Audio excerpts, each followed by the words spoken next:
First of all, let me comment about statistics. Although I played that game for many years, I have to say that statistics can only tell you whether or not something probably happened. It doesn't tell you what happened. It doesn't tell you why it happened. It doesn't tell you how it happened. So all I can tell you on the basis of statistics is something probably happened. So people get very hung up on statistics, particularly in the scientific world. But I am a little bit cynical about that. But as for the Pear Lab, we started it in 1979. It ran for 28 years. Bob John, who was a professor of aerospace science and dean of the School of Engineering at Princeton, had become interested in the topic through supervising an undergraduate project. Mm-hmm. This undergraduate had read about Helmut Schmidt's work with random event generators, thought it would be neat to, excuse me, having been outside, I'm flying. Yeah. Although he didn't have, much interest in the topic at the time, he did feel that the design and construction of an electronic random event generator was a legitimate undergraduate project. And she was having difficulty getting any of her faculty to supervise it. And she went to the dean, and he said that he would. And to make a long and very complicated story short, they got some very interesting results, as a result of which he felt that there was something here that engineers needed to look at, because it might be possible that various kinds of engineering systems that embodied random processes could be vulnerable to the consciousness of their human operators. You've got an adorable cat back. Is that a real cat or a statue? No, it's a little stone fox. Oh, who's been there looking at it. I've also got my 2 little dogs that passed away early this month. I've got their memorial there, so I'm being watched by a lot of little animals. Yeah, me too. I'm an animal lover. I have one Absolutely. cat. I don't have a fox, but I have seen them in the area occasionally. Yeah. Anyway, distraction. So he, because of his aerospace career, he was in touch with Mr. James McDonnell, who was the patriarch of the McDonnell Douglas Aircraft Company, and who was also a Princeton graduate. And he met Mr. Mack at a meeting and told him about what he had been doing with the student. And Mr. Mack said he thought this was something important because there were reports of these gremlins or anomalous phenomena in aircraft, particularly under high stress situations, and that he thought it needed to be studied seriously. It needed to be studied at Princeton. Bob needed to do the program, and if Bob did it, he would fund it. So that's how the program kind of got off. It took him quite a while to get the university to approve the program, but because he was a dean and because he had tenure and was a highly respected scientist, they finally grudgingly agreed, figuring he'd find out that there was nothing to it and give it up and get back to work. In the meantime, because of his teaching and his research and his deaning, he needed to find somebody who could manage the laboratory on a day-to-day basis. And he had gone to a meeting of the Parapsychological Association, and I was there reporting on some work I had done in remote viewing. And we, during one of the coffee breaks, we had a monumental conversation in which somebody told me that he was looking for me. So I approached him out in the lobby and I said, I understand you've been looking for me. And he said, you might say that. In the years gone by, especially since he's passed on, I've come to remember that moment as having really cosmic implications.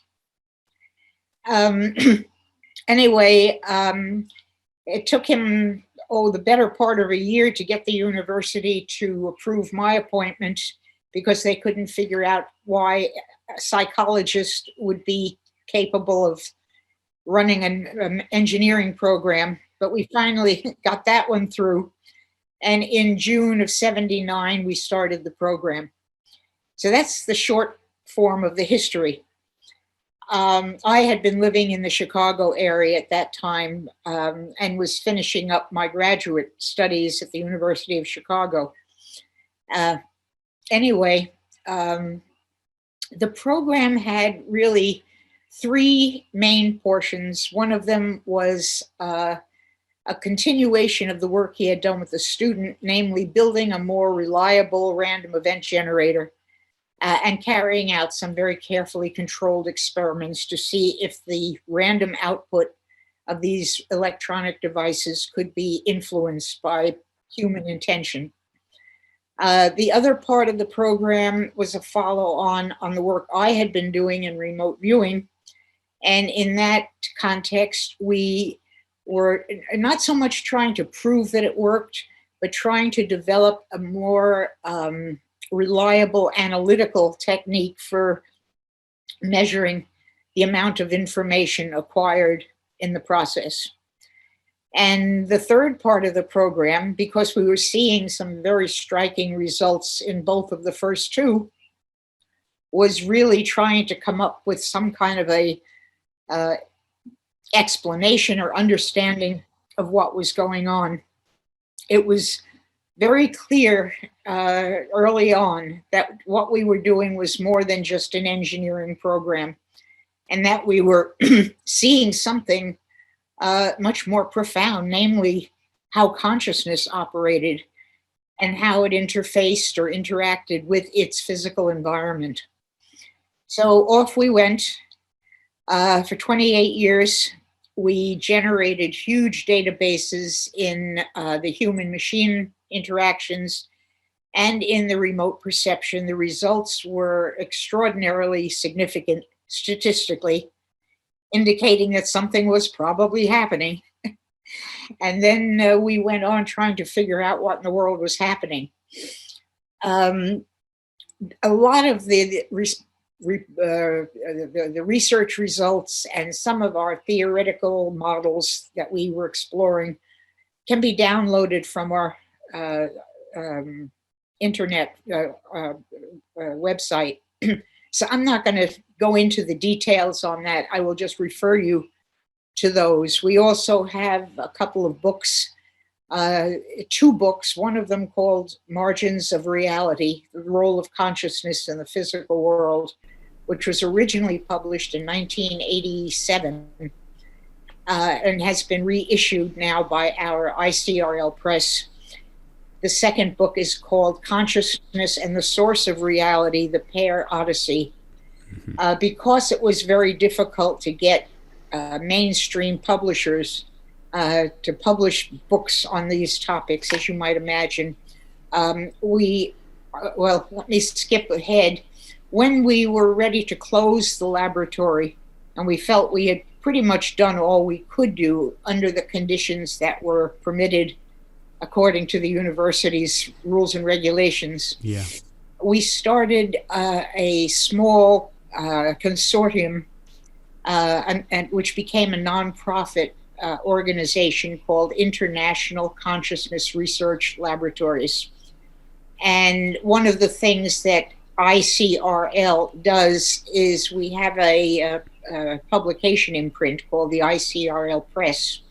And so we have published our own books along with, probably about 14 or 15 books by other people that addressed the interfaces among science, spirituality, and consciousness.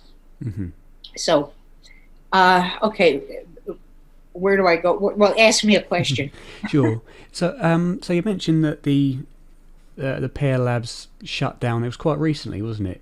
Comparatively. No, it was back it a while ago? in 2007. Right. Of course, No, that it was was quite a 12, while ago. 13 years ago. See, I had it in my mind it was 2017, so it was No. 2007. So what was the trigger that caused that to stop? Because I imagine a lot of the skeptics will say, well, it's because you didn't find any results, or it was found No. to be nonsense. There are rumors that the university shut us down, but that's not the case. If they could have, they would have years before. We closed the lab because, as I said, number one, we had done all we could in that environment. It was getting to get a bit tedious, just doing more of the same. The results were there. There was no sense in replicating and replicating and replicating. Number two, Bob had reached retirement age, and if he retired from his faculty position, we would have to get somebody with credentials to run the program, and there was nobody who was willing or capable of doing so. And the third reason really was we wanted to get on with other things. We had other questions we wanted to ask. And Pear had done what Pear had to do. And it was time to let it go, send its spirit out into the world and let it do whatever it was supposed to be doing. Sure. So, yes, we did run into a lot of skepticism and criticism. But our philosophy there had been, if somebody had familiarized themselves with the experiments and the results and raised a question that was a legitimate scientific question based on the data, we always answered it. Mm-hmm. If people dismissed what we did because they thought it was inherently wrong just because, or because they thought we were crazy, we didn't answer those. No. That was a waste of our time. We felt it wasn't our job to convince people. We were doing what we did because we wanted to learn something. Yes. And that was really it. But no, the university did not shut us down, although I have to say they were very happy when we left. Why do you think that was, that they always had this animosity? Did they have this kind of the skeptical outlook that it must already be impossible what you're looking at? The psychology of the skeptic to me, is far more anomalous than the data we were studying. The closest I can come is to tell you a story early on, before we had a name for the lab, because it was situated in a unused storage area in the basement next to the machine shop. And there was no number on the door, and right. We had to identify it in some way. And I very cleverly thought if I put a Greek letter psi on the door, which had three nuances, obviously parapsychology, physical wave function, and whatever it was. There was our Greek psi on the door.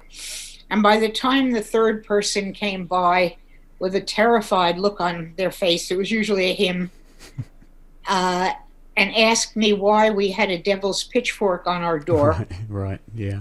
I figured that there was a problem, but it wasn't ours.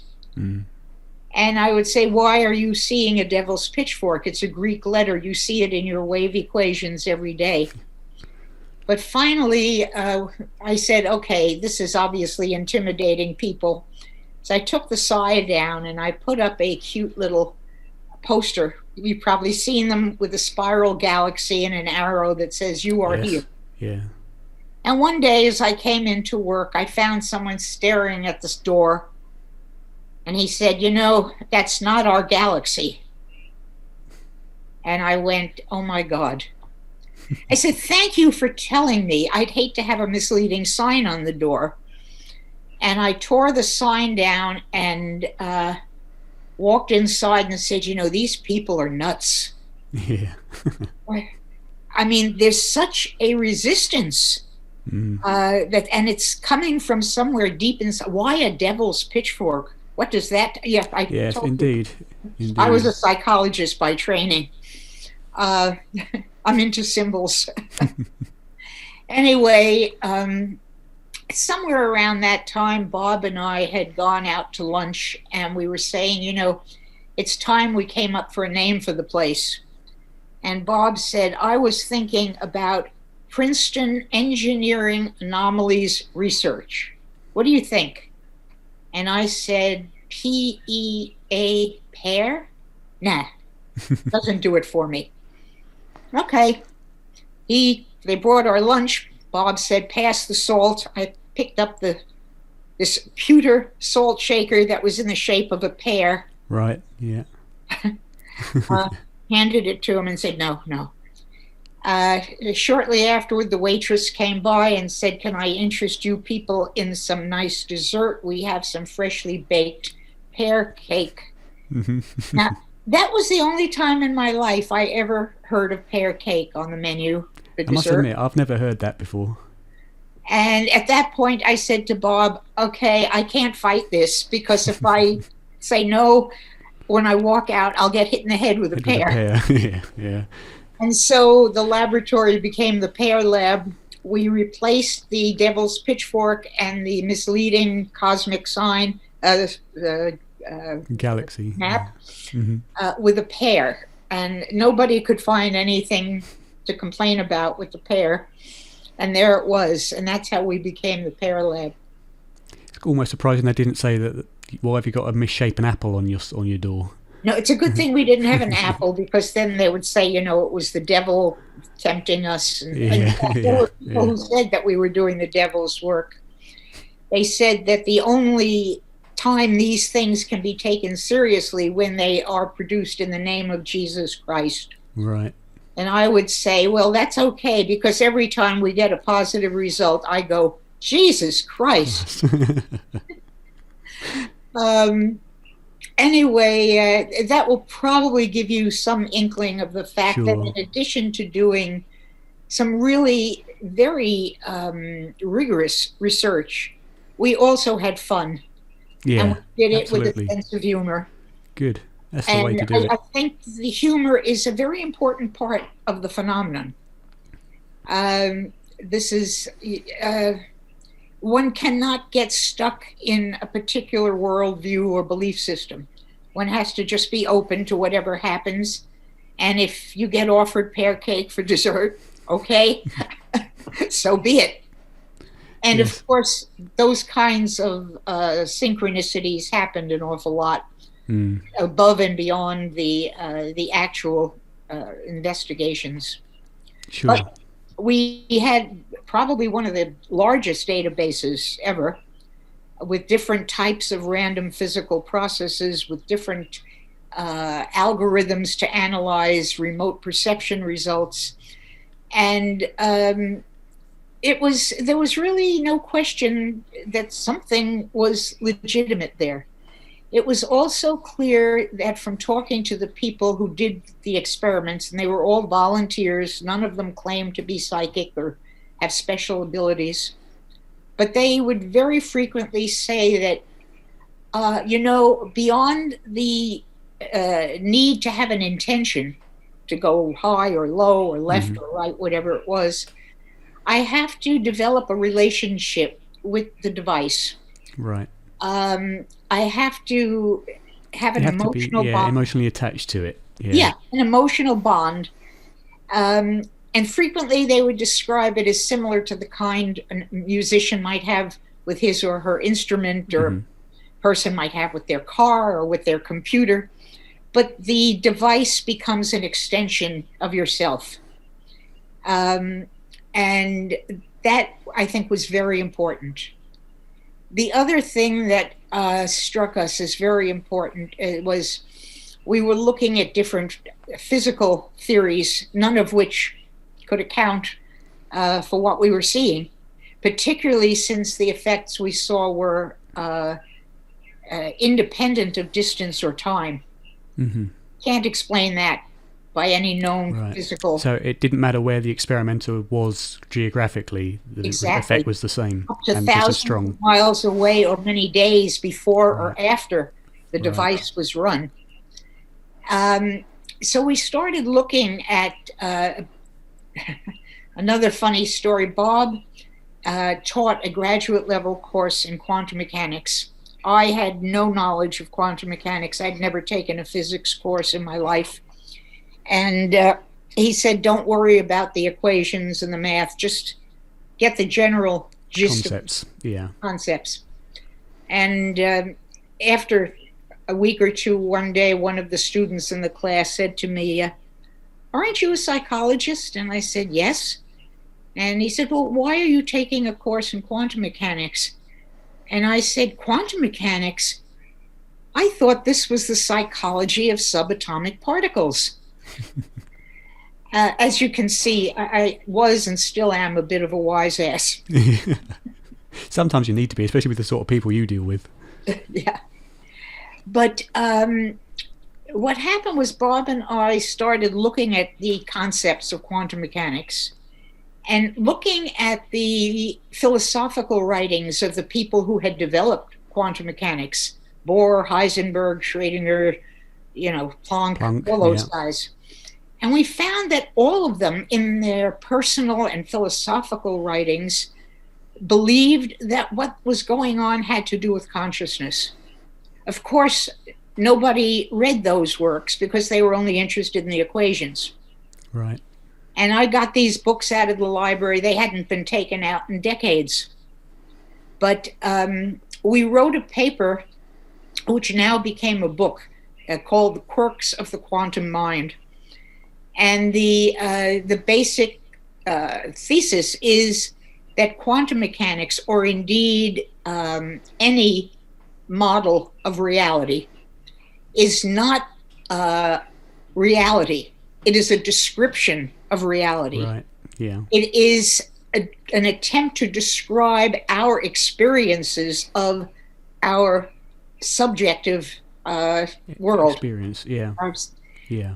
And as such, these models can tell us as much about our consciousness as they can about what our consciousness is trying to describe. Mm-hmm. I think the most profound, among many, concept in that was Bohr's concept of complementarity. I don't know that one. Complementarity, it takes you away from the dualistic world of either or. Right.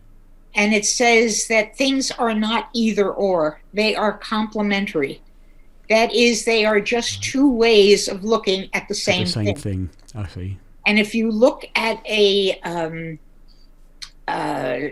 event and wanting to find out its particulate characteristics, you will look for its position and momentum. On the other hand, if you want to find out its wave-like qualities, you will look for its frequency and amplitude. Yeah. And depending on what you look for, determines what you find. Right, I see. Because both views are correct. And I think that is a powerful understanding of everything. I mean, it's the concept of yin and yang. The Tao is not either yin or yang. It is the interface of yin and yang. It is the face of the feminine and the masculine, the creative and the destructive, the positive and the negative, yada, yada. So when making these measurements, it seems that what you're intending to find manifests into what you actually find. Exactly. And I know quantum mechanics is one that's often used as a kind of almost an attack against anybody that takes the Copenhagen. Is it the Copenhagen interpretation that consciousness collapses the wave function? They use that as kind of calling someone a pseudoscientist and misunderstanding what quantum mechanics is saying or making it fit. I get you don't get that impression. They don't understand quantum mechanics. And if they had listened to what the quantum mechanics patriarchs were saying, they'd understand a little bit better, but their minds were made up, the equations worked, and that was all she wrote. Right. So during your, you mentioned that there were several experiments which were very statistically significant, or very significant indeed. Could you name some of the? Could you give some examples of some of the experiments that you think were the most telling of a phenomenon? Well, probably the ones that had the largest databases, because the effects that we saw were individually very tiny, but collectively, over many, many repetitions, they turned out to be statistically unlikely.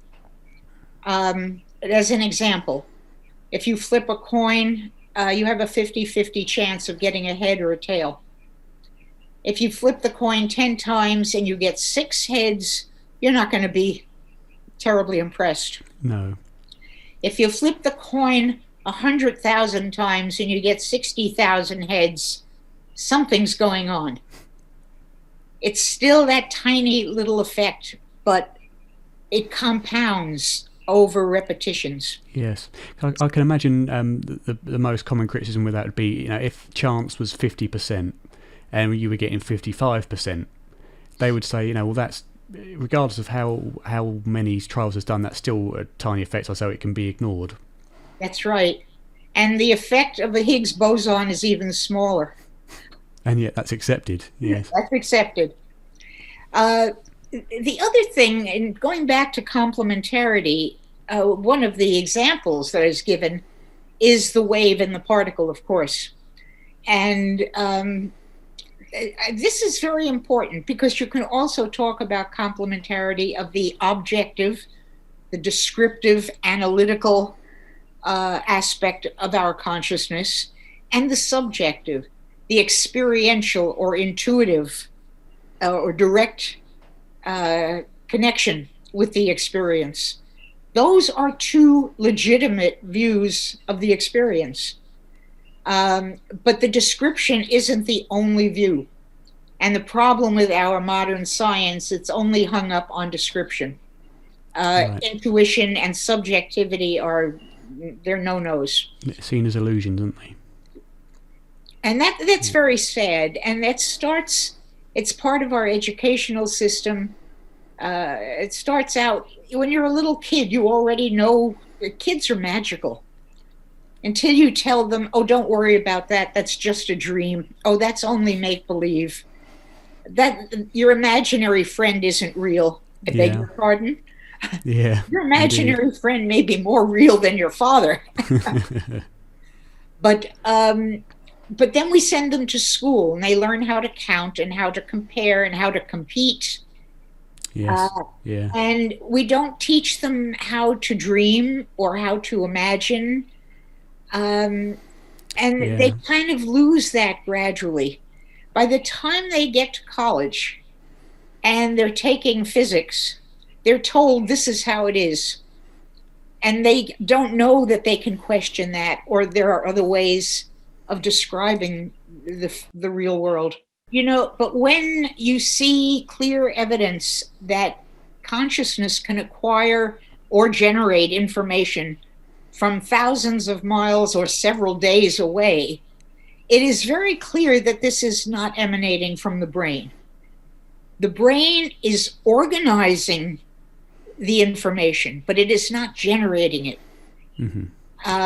What do you think to the theory that I generally hold to, mainly more metaphorically, that the brain acts as a kind of a filter for some, as of yet ununderstood, I suppose? Absolutely. Yeah, I think it was Aldous Huxley that talked of it as a reducing valve. Yes, that's right. Filters out whatever it does not perceive to be necessary for the immediate needs of the body. Yeah. And dismisses it. But that doesn't mean the rest of it isn't out there and accessible to us. I think most people struggle with that because I think most people struggle with that idea because there's no mechanism for it, and we need to have mechanisms to understand things. Although a lot of evidence is given to support the idea that the brain creates consciousness, which is reasonable. But I always argue it's also just as reasonable to use that evidence in support of a filter theory because it works the same way. Yep. And I've never found any evidence for brain creating that doesn't also work for brain filtering. Exactly. But because we don't have that mechanism, it's not accepted, which is understandable in the way we're brought up If you and want taught. a mechanism, well, we're looking at it. We have a radio. Somewhere in this environment are this vast array of frequencies and amplitudes. But if I have a device that can tune into a specific frequency and amplitude, I can get a particular program. The program is not inside the radio or the computer. Are you inside my computer? I hope not. Am I inside yours? No. We're just picking up some kind of frequencies and amplitudes and signals that we can then process, you know? Yes. We're not generating them.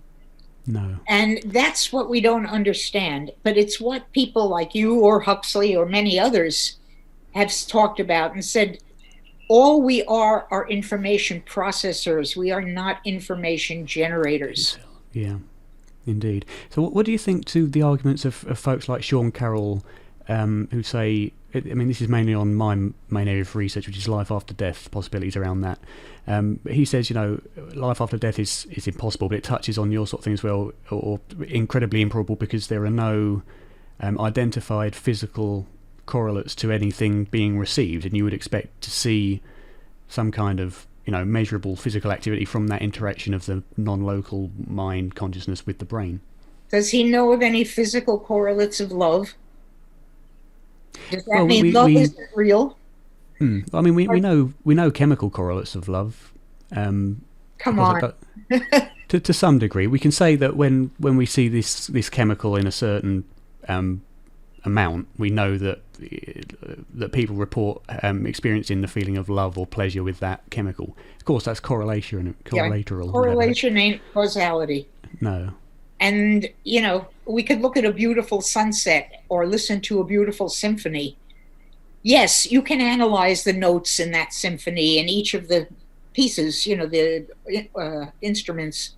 But that's not the same as sitting back and listening to the symphony and letting it move you emotionally. The chemical, is the chemical a reaction to the emotion or the cause of the emotion? I would maintain also, that it's a reaction. Yeah, I mean, another interpretation from Dr. Bernardo Castro, which I like, is that, you know, the chemical correlations are possibly the image of what that experience looks like in the physical sense. The same way that what does he say, that combustion, the process of combustion has a physical representation as fire. So too does the experience of love have that physical appearance, which is an idealist position. You know, for all of the table of elements and all that, there are 4 elements we still do not understand: earth, air, fire, and water. Those are the only ones that matter. And the reason we don't understand them is we keep insisting on looking at their physical properties instead of recognizing that they also have spiritual properties and that they interact with each other and with everything and affect everything around them. You know. Right. Yes. Yeah. We always try to break things down, reduce them into their constituent parts, and understand them that way without taking the whole and the effects of them into context. So I'm curious about your previous research into remote viewing, because that's a phenomenon again that's often discarded as luck, or you know, count the hits, forget the misses kind of thing. Not bloody likely. So what was your research into that? Can you tell us a bit about that? Well, curiously, because I had left school to have a family, I returned to finish my college education when I was a little bit older than most students. And I really didn't know what I wanted to major in, and I ended up with a double major in humanities and in psychology.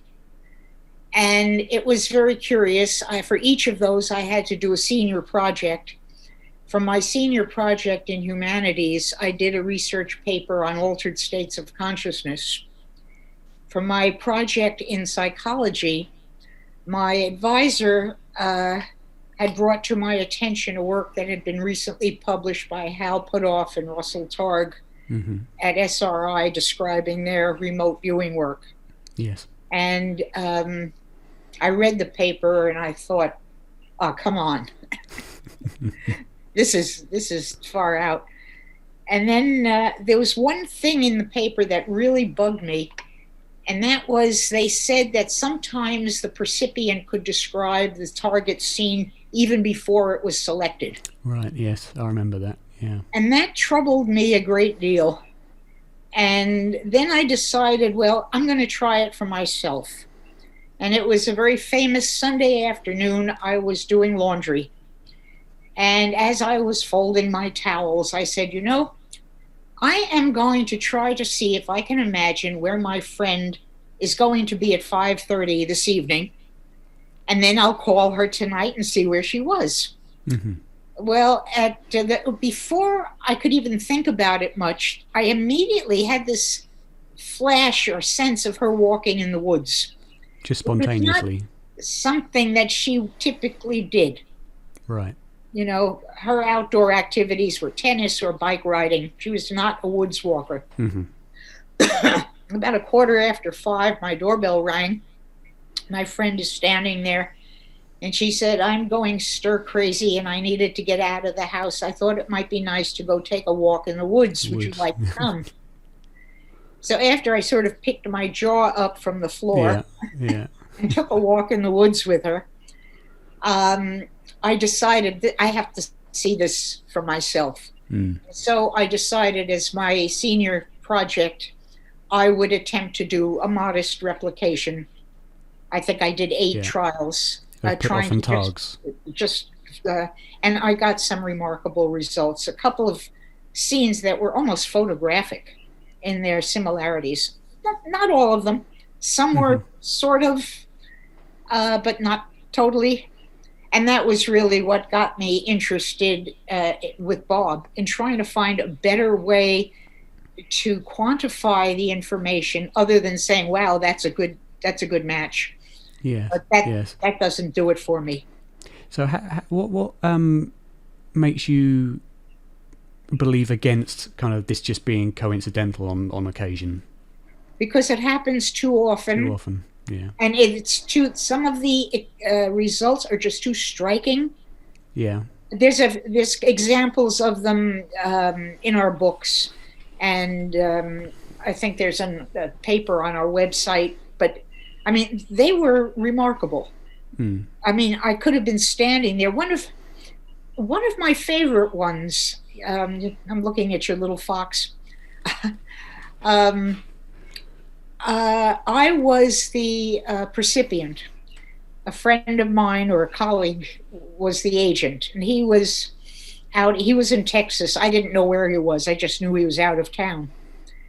And I described a scene of him lying on the floor, giggling and playing with a bunch of puppies. Well, that was a complete miss. It turned out that he was at a NASA aerospace center. But he said, that that evening, I visited a friend of mine whose dog had just had a litter of puppies. And I was lying there playing with them and having a wonderful time. And I thought, now that is interesting, because that's not a typical... That brings time into the mix. The emotional investment, and probably the fact that I love animals. I picked up on that, but I never got the aerospace scene. No. But there were others that were right on at the time and the place, and they just could not have been pure guessing. No. Again, it's the depth. You can say coincidence, but it's the depth of the coincidence that has to be taken into account. All the synchronicities that make it up, that make it far too unlike. I mean, I'll give you an example that I had recently, which my logical mind tells me it's coincidental, but I'm not entirely sure. I lost both my dogs on the same day, early January this year. And I'm so sorry. It was difficult, but after the shock, it's losing two at once. It's not nice, but never mind. On the 20th of that month, I was watching the Netflix series Surviving Death, I don't know if you know it. And there was a part on there about after-death communication, and one example was a lady who was sent a red cardinal, an incredibly tame red cardinal, and it was a whole thing. But briefly, that made me think, well, my favourite animals is the fox. So maybe if I ask Ty and Naomi, my two dogs, to send me a tame fox, the same way that cardinal was tame, that would be fascinating. I've lived in the same area, in the same house for 23 years. I've never seen a fox. I've never really gone out at night, but I've never seen a fox. 3 days or so after that, on the 20th, we went out and a fox ran across the road. It wasn't tame, but it was a fox, and it ran across the road. And I thought, that's unusual. 3 days following that, 3 or 4 days following that, we were out walking again, and a second goes running across the road in front of us. I thought, okay, this is getting a bit strange now. And then another 3 or 4 days after that, Dad was with us, and I thought, every time Dad comes walking with us, nothing ever happens, nothing ever interesting ever happens. So if you can send me a fox now, that would be fascinating. And about 5 minutes after I thought that, bang, there goes a third across the road, much closer. And I thought, fair play, I'd never really gone out at night before since losing the dogs. So maybe there were these foxes around, but I'd never seen them. But 3 in 2 weeks... No. It goes beyond coincidental for me. Absolutely. When Bob died, Bob was very fond of birds, and he used to sit at his dining room table looking out at an array of bird feeders as he had his meals. And at his funeral, while the funeral was going on, there was a woodpecker going rat-a-tat-tat, rat-a-tat, almost throughout the whole thing. It happens. It was outside. There were woods nearby. Yeah. But then after that, for about 3 or 4 weeks, every morning, at about the time when Bob would call me to say good morning, I would hear this woodpecker out in my yard. Every morning it was there. And it wasn't before that? No. Before his death? And then finally, it hit me. And I said, hey, Bob, is that you? Good morning. And, after I recognized that it was him, I didn't see the wood. I mean, I've seen it occasionally. I've never heard it like that every morning at the same time. No. And that's curious. Since the third fox, I haven't seen any since, and we've been out walking every night. So maybe once you acknowledge that your belief is there, that it is them, they feel they don't need to send things anymore. Exactly. So for those that are interested in or those that follow my research for the subject of life after death, what do you think all your research with pair and anomalous experience and consciousness being involved, what do you think that means for the mind-brain connection and post-mortem survival? Well, it tells us that our consciousness is not our brain. It also tells us that our consciousness can access vast ranges of space and time, and that probably space and time itself are not properties of the universe, but properties of our organizing brains. I think it was Albert Einstein who once said space and time are just useful strategies for keeping everything from happening at once. What wasn't it shown though? Didn't Einstein show that space and time are kind of physical things because they can bend or they can... I'm sure I've seen that somewhere, but he also said they were concepts. Right. And what was I going to say? The fact that we can access different as parts of the universe distantly and spatially and temporally, the fact that we can connect with each other, whether as birds or telepathically, or just knowing when somebody's going to call and the phone rings. Or even apparitions in some cases. Apparitions. There are so many. All of the phenomena that challenge science are telling us something about reality. And I believe that when... Let me just step back. My definition of consciousness, with a small or a capital C, is that it's the organizing principle of the universe. Okay? Going back to the yin-yang thing I mentioned. You've got yin, which is what William James called the aboriginal sensible muchness, pure potentiality. The yang is the organizing principle that reaches into that potentiality and extracts what it needs therefrom. I see. So it puts it into form somewhat. And then describes it. But the description is not the experience. And I believe that when, and it's not just a question of believing, I know that when I get to the point where I have outgrown this physical body, I will leave it. I will thank it for its service, just like I have thanked my old car that's 27 years old. And it's getting there. But I love it. And it has served me well. But that doesn't mean that I'm going to be attached to it. The self that is Brenda, the ego self that has, you know, the flesh and the organizing and the vision and all that is going to go. But the self with the capital S, that is the I, will continue. Do you think that'll include? Sorry, do you think that'll include your mind, your memories, and everything with it? It depends on if I want to access my mind and memories. Right. Okay. So you don't think because they're not in my brain; they're out there. Okay. So if I can access what's out there while I'm in a body, I can access it even easier when I'm not in a body. It makes sense. I feel that strongly. You know, we recently published a book by a friend of mine called World Shift Happens. The book, not your friend, I suppose. Huh? I suppose that's the name of the book, not the name of your friend. No, that's the name of the book. And it's really a very nice book. But it has 3 parts, and the middle part is a fascinating conversation among a group of departed philosophers and thinkers and, you know, geniuses. Yeah. Talking about the other side and what it's really like and how you get there and how you get out of there and what goes on and the level. I recommend it. I might be able to even find that section to send you. That'd be perfect if you could. But it was so right on. It was like, yes, you know, I'm reading this and I'm going, that's exactly right. And intuitively, I knew that it was true. I have no evidence. Brenda has no evidence anyway, except for, you know, an occasional woodpecker or other signs like that.